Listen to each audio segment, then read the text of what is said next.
আসসালামু আলাইকুম। সবাই নিশ্চয়ই ভালো আছেন। আলহামদুলিল্লাহ আমার কাছের মানুষদের দোয়া এবং আপনাদের সবার ভালোবাসায় আমিও ভালো আছি। এত ব্যস্ততার মাঝেও ছোট একটা ভ্লগ নিয়ে চলে আসলাম। যেহেতু অনেকে ফোন দেয়, সবসময় ফোন রিসিভ করা হয় না, বা আমার ছেলেদের কোচিংয়ে যখন যাই পরিচিতজনরা অনেক কথা জিজ্ঞেস করে যে, "ভাবি কী অবস্থা? যে সমস্যায় পড়েছিলেন সেটা সমাধান হয়েছে কিনা?"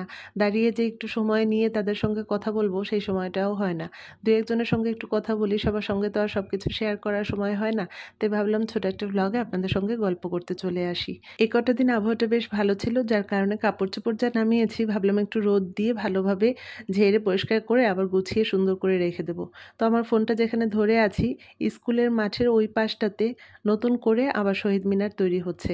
স্কুলটা যখন প্রথম শুরু হয়েছিল তখন হয়তো এই ছোট শহীদ মিনারটা তৈরি করা হয়েছিল। এখন হয়তো সেটা ভেঙে ফেলবে। নতুন করে আবার বড় করে শহীদ মিনার তৈরি হচ্ছে। আর এই যে পুকুরের পাড় ঘেঁষে আগে যে একটা একতলা ভবন ছিল সেটা তো ভেঙে ফেলেছে। আর এখন নতুন করে আবার বড় কোনো ভবন হবে।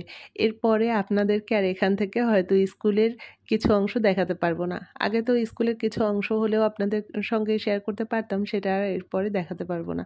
তো ঘরের অবস্থা তো খুবই খারাপ, চারিদিক এলোমেলো, কাপড়-চোপড় যেখানে যা ছিল আর কি সম্পূর্ণ কেবিনেটে যা কিছু ছিল সবই তো নামিয়েছি যখন এগুলো তো বারবার নামানো হয় না। আর পরিষ্কার করাটাও বেশ ঝামেলা। একবার যখন নামানো হয়েছে ভাবলাম সব সুন্দরভাবে রোদ দিয়ে পরিষ্কার করে ঝেড়ে মুছে তারপরে আবার নতুন করে তুলবো। তো সেই নিয়েই অনেক ব্যস্ত ছিলাম। তারপরও এর মাঝে রান্না খাওয়া তো আর বন্ধ যাবে না, রান্না খাওয়া তো করতেই হবে। সকাল সকাল নাস্তার পর্ব শেষ করে রান্না করতেও চলে আসি।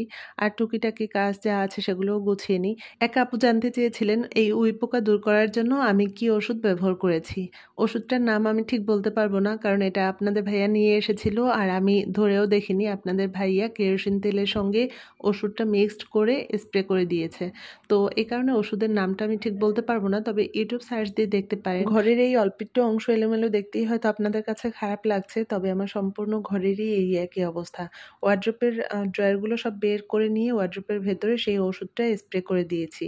তো এরপরে সেই যে ক্যাবিনেটে স্প্রে করা হয়েছে ওষুধটা, ক্যাবিনেটের পার্টগুলো সব খোলা রাখা হয়েছিল যেন কেরোসিনের আর সেই ওষুধের গন্ধটা যেন দূর হয়ে যায়।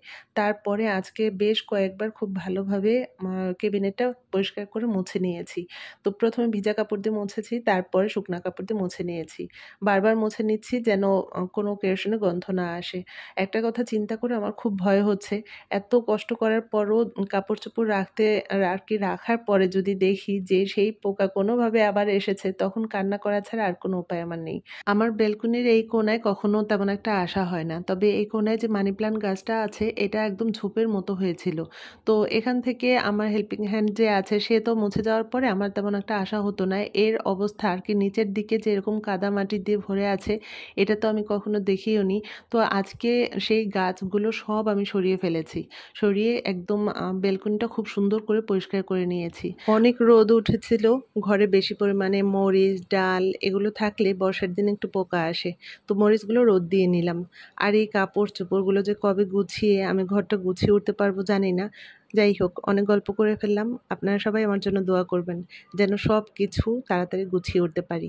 আবার অন্য কোনো ব্লগে গল্প করতে চলে আসবো। সে পর্যন্ত আপনারা সবাই ভালো থাকবেন। আর অবশ্যই কমেন্টস করে জানাবেন আজকের ব্লগটা কেমন লাগলো।